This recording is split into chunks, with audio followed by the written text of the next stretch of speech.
All right, now I'd like to start my message. I've told you many times before that 15 or so years ago, I had a second conversion experience regarding racial inequality in America. As I was heading out on a 7-day sailing trip, one of the senior African-American staff members intercepted me and walked me to my car. He had a book in his hand and he said, "Would you please read this on your family vacation?" I made no promises. Partway through the trip, I pulled it out of my sailing bag, and when the family went to sleep, I started reading it late at night. By the end of that 7-day trip, God had turned my insides upside down regarding racial oppression and ongoing systemic injustice. It was as though scales had fallen off my eyes, and the ugly truths that my friends of color had been trying to show me for many, many years. Now I saw all these ugly truths with new eyes, and it devastated me. The name of the book that I read was Divided by Faith by Michael Emerson and Christian Smith. You can get it on Amazon. We have some copies out at Seeds. From that sailing trip until this very day, I've been on a journey to do my part to right the wrongs that have plagued American society from its earliest days with regard to race. Now, shortly after my racial epiphany, I decided, just as a private commitment, that if I didn't have to be here at Willow to preach or to host, and if I weren't training leaders around the world, if I ever had a free Sunday, I would commit to worshiping in an African-American environment. It's just a private decision that I made to kind of make up for my absence of understanding of African-American culture. So one Sunday, on a sweltering summer Sunday, I should add, I was worshiping in a small African-American church, and the air con broke, and all 50 of us reached for the cardboard fans that were stored neatly in the seat backs by the songbooks. And when I pulled mine out, as I would like to have you all pull your fan out, this is almost an exact replica of what was in the seat backs of the little church I was in 15 years ago. As I took this out, I looked at it, and two questions came crashing into my consciousness. The first is, who is this man? Who is this man? Second question was, why does this church, who buys fans for days like today, why would they put this man's face on this fan? Why wouldn't they have the picture of someone who's a Christian, someone who knows the Bible? I mean, it was a Bible-teaching church. Why don't they have a church-related person on the face, on the fan? Why don't they have Billy Graham on it, for example? Who is this guy? Such was the level of my ignorance of the life of Dr. Martin Luther King. I didn't recognize his face. I didn't know he was a Christian. I certainly didn't know he was a pastor. And I went to private, high-quality schools my whole life, through college, 1 year doing graduate work. I didn't have a clue. Now, to my own defense, I grew up in a white orbit, okay? It only barely intersected those of you who grew up in another orbit. I grew up in the 50s and 60s, and this is historically verifiable. The narrative of the white community was being controlled by white teachers, white professors, white journalists, white TV anchors, white authors, white politicians, and white presidents. So most of the truth of the black narrative was simply never communicated to me until I read Divided by Faith.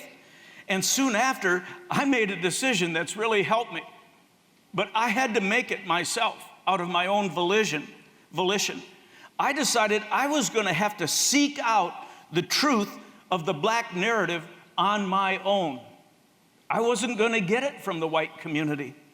So I had to find black teachers, black pastors, authors, historians, and black mentors to tutor me privately in the realities of growing up black in America. And I've been on that journey for the last 15 years. With the time that remains, I'm going to attempt something foolish. It's not the first time, you all know that, but I'm admitting it at the outside.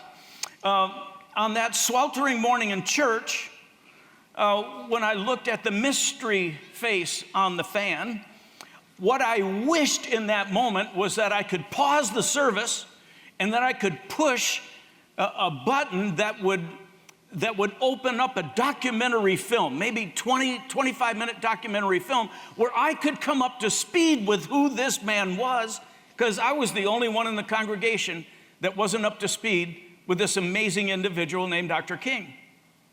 And I couldn't do that. There was no TED Talk. There was no documentary available for me in church that day. So as I said, I had to go seek it out on my own later on. But what I'm going to do for the next little while is I'm going to give all of you who are unfamiliar with Dr. King, I'm going to give you a TED Talk.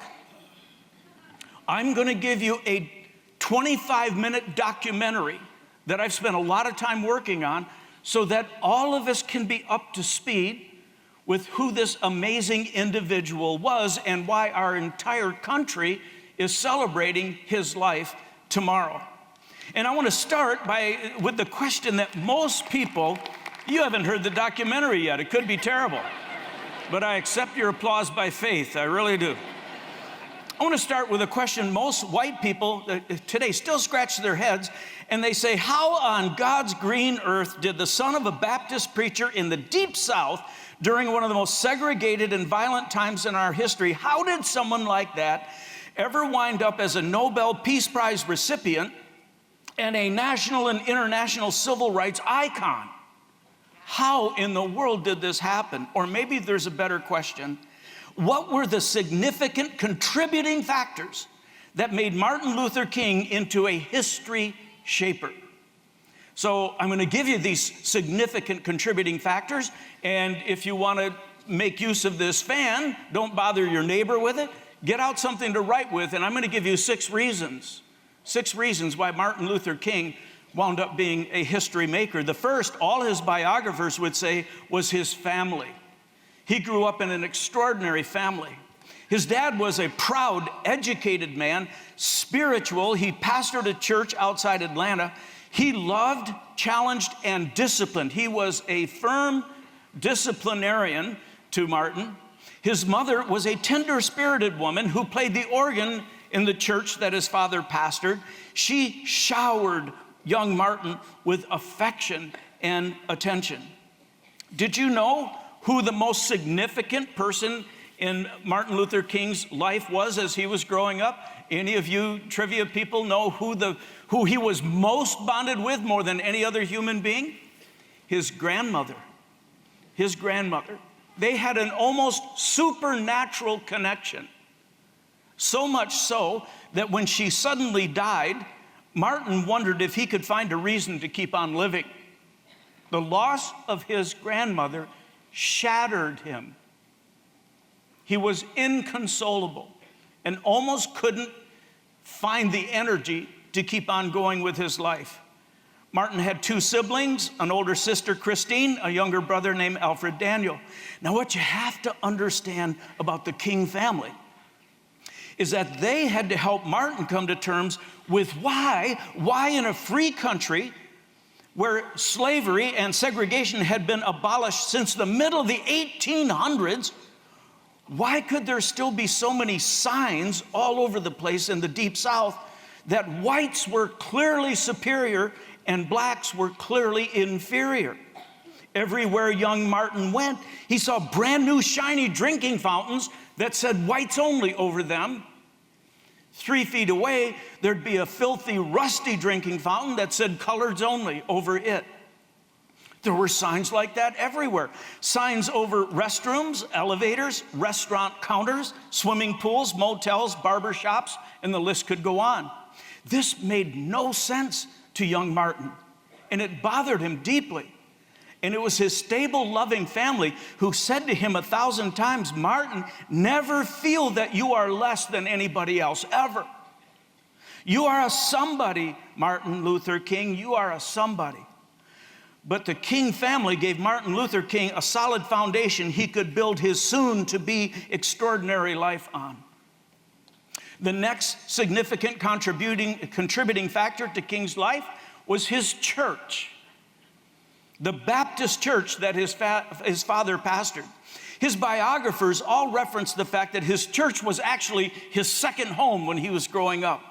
He would spend all day Sunday there, every single Sunday, and several nights a week at the church. And Martin's church grounded him in the scriptures. It taught him the spiritual practices which would serve him well the rest of his life, and it exposed him to the explosive power of gospel music. And most importantly of all, his church seared into his young consciousness that all men, all women are created equal in the eyes of God, and therefore every person deserves to be treated with equal dignity and equal respect. That came from the teachings of his church, and it was ground into his consciousness. Now, quick side note here that most people don't know.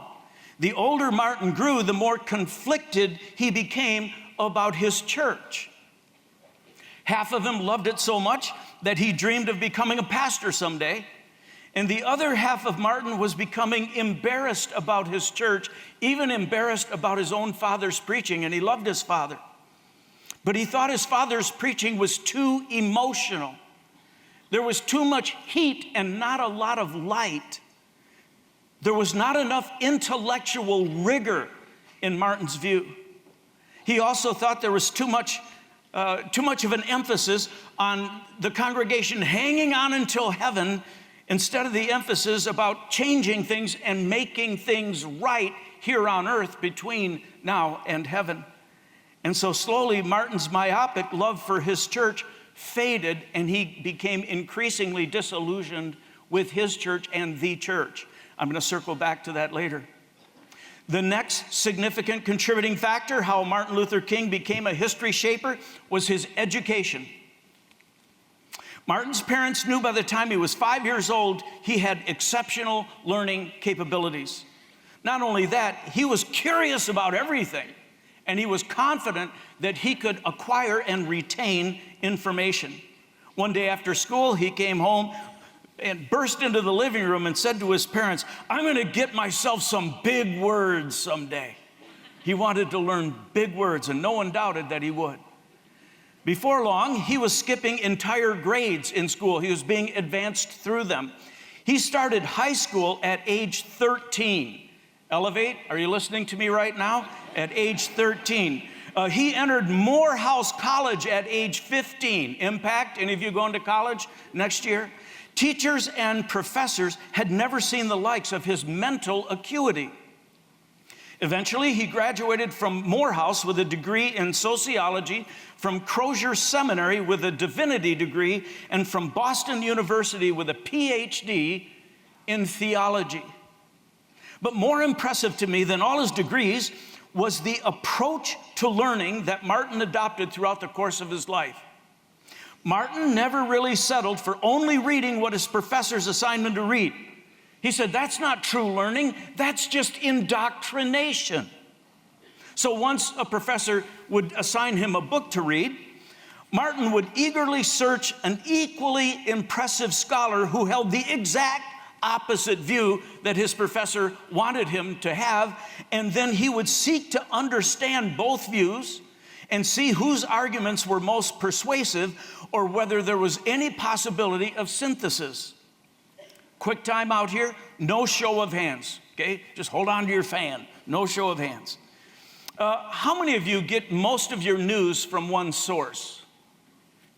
How many of you have like a favorite blogger, a favorite columnist, a favorite preacher or whatever, and most of your thoughts and views and convictions comes from a fairly narrow single source?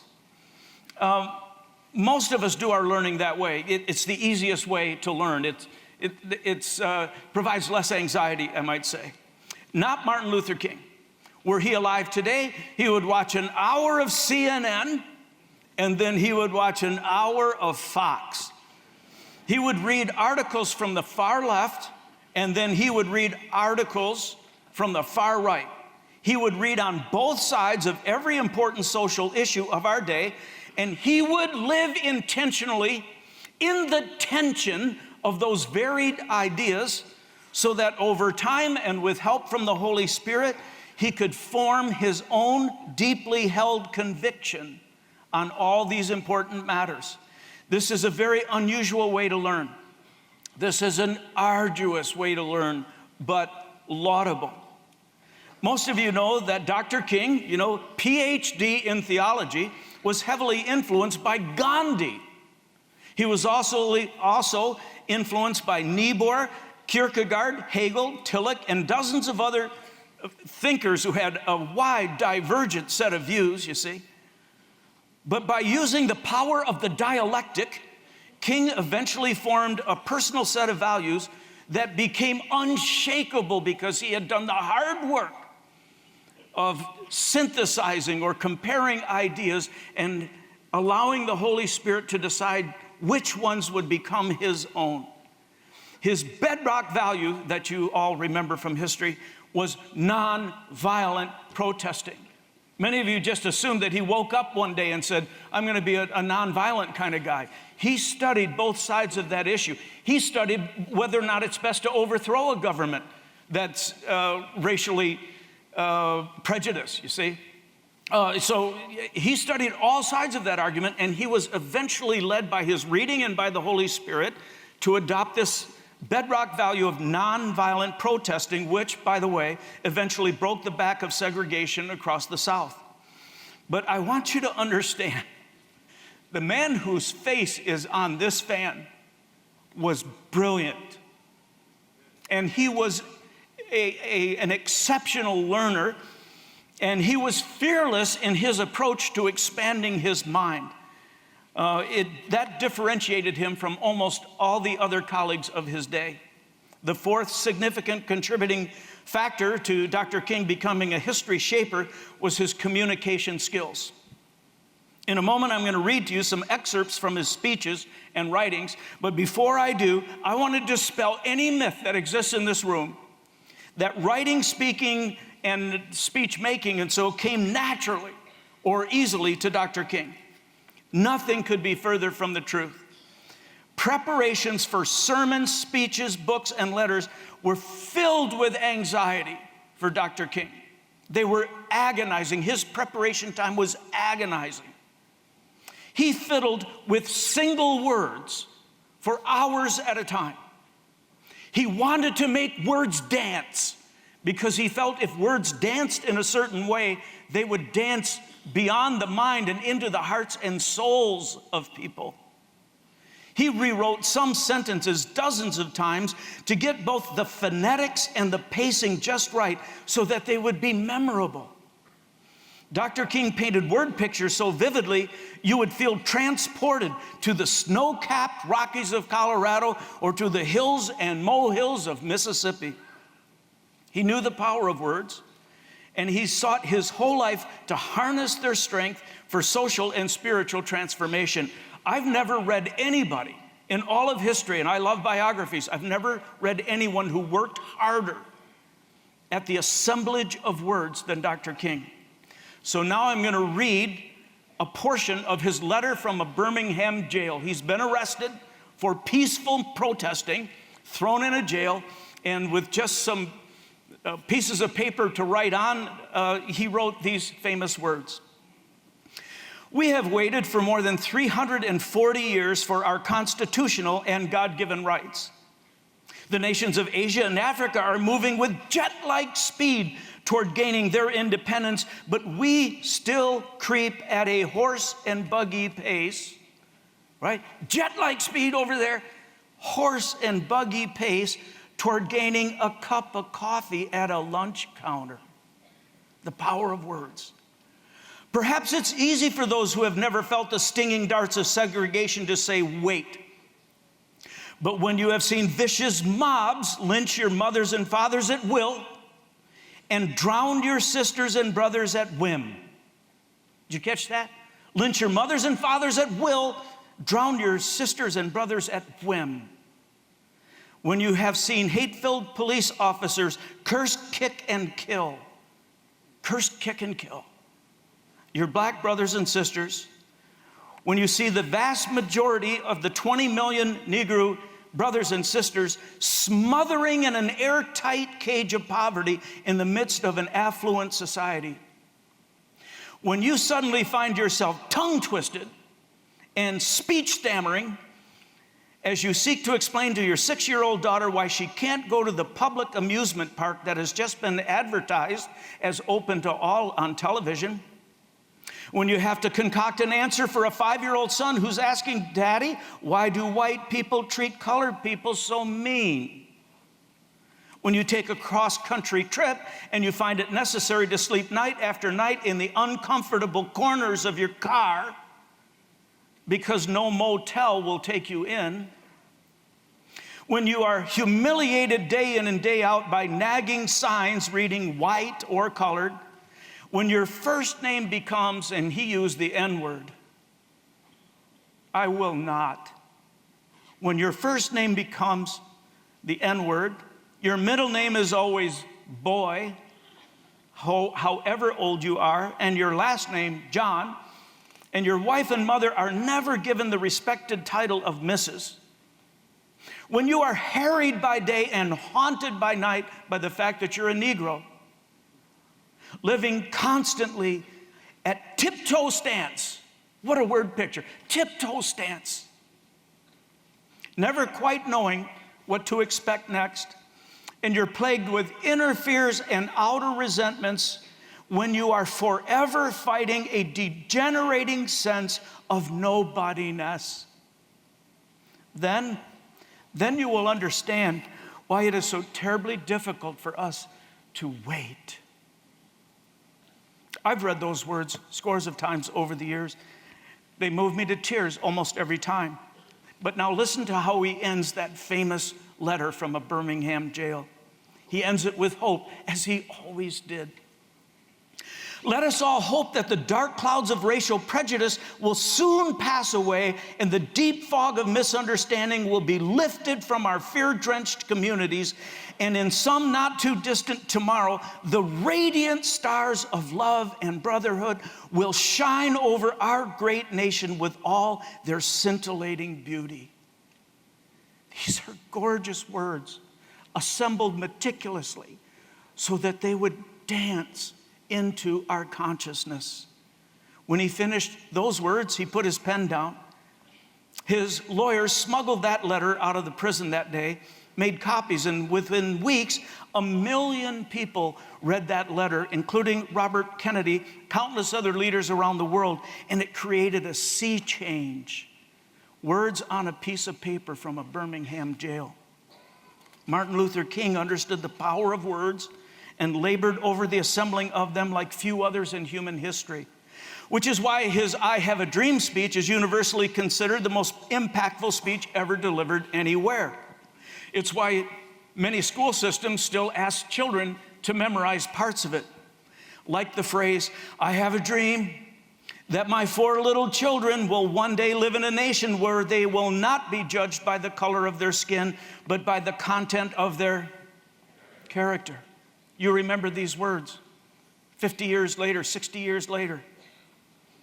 Not be judged by the color of their skin, but by the content of their character. Such ennobling, hope-filled words. Words that have had impact from generation to generation. So, whenever you see a picture of the man whose face is on the fan, please remember he labored and turned over heaven and earth to hone and harness the power of words so that they would live in the hearts of people and change the world. The fifth significant contributing factor as to why King became a history shaper was that he was a unifier. A unifier. Remember I told you that he drifted away from the church of his youth? That he became disillusioned with it?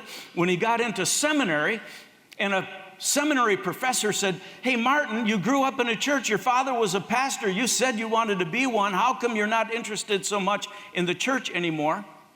And Martin told him why. This seminary professor, his mentor, said, Martin, you don't just have to preach emotional sermons. If you were to become a pastor, you could preach intellectually rigorous sermons. You could stretch people's minds.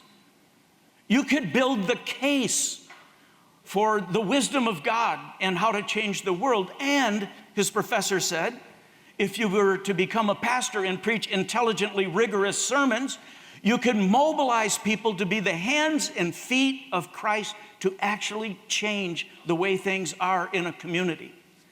And he thought about it and he prayed about it. And in 1954, Martin Luther King became the senior pastor of Dexter Avenue Baptist Church, where he served for many years. And when he started preaching there, his first priority was not to impress his congregation with all of his degrees. It was to unify his congregation around a set of biblical values.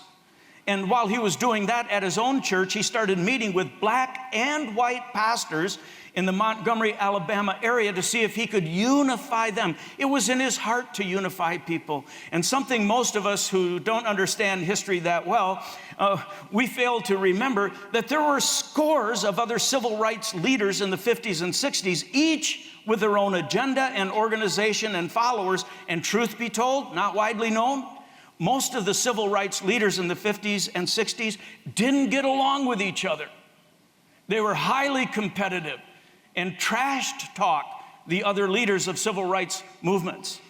There were conflicting strategies, ego issues, you name it.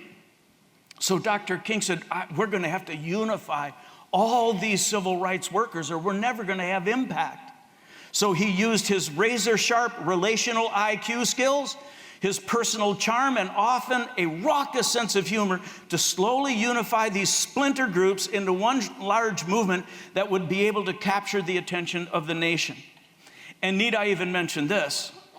The unifying of the civil rights movement around the country, the unifying of all of them around the value of nonviolence, the other splinter groups were more than happy to use violence. And he said, we're going to unify everybody, and we're going to unify around the principle of nonviolence. That might have been one of his greatest achievements. You see, because you got to understand, when he unified all those movements and they started to do peaceful marches, peaceful protests with permit in hand, some white onlookers along the parade route and some fired up police officers would see them coming and have clubs with barbed wire wrapped around them. And at a certain point in time in the parade, all of this fury would be unleashed, and these peaceful protesters would be beaten with clubs. Fire hoses would be turned on them, and they'd be slammed against buildings. Vicious dogs would be turned loose on women and children. So under those circumstances, who doesn't want to fight back? It's just human nature, right?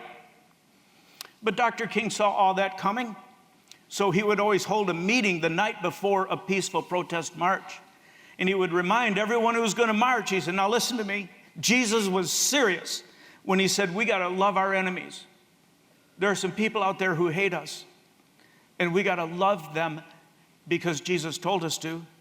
He would often say, I have decided to stick to love because hate is just too great a burden to bear. So I'm sticking with love. I ask all of you to stick with love.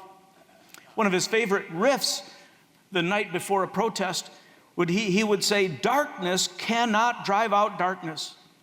Only light can do that. Hate will never drive out hate. Only love can do that. So he would plead with his followers who are going to march the next day.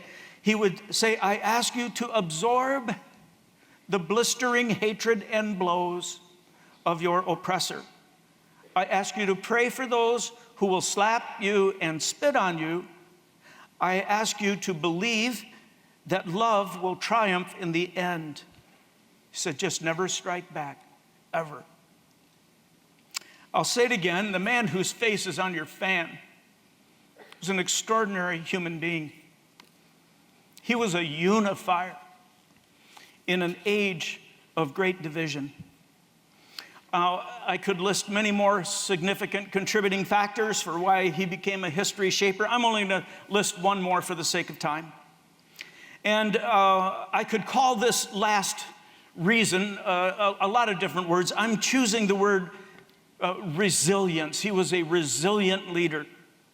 I could have chosen grit, perseverance, faith, courage. Pick whatever word works for you. How do you describe someone who fought a dangerous uphill battle his entire adult life? You pick the word that describes what it takes to continue leading a valiant cause when your own personal home has been firebombed when the kids were in it.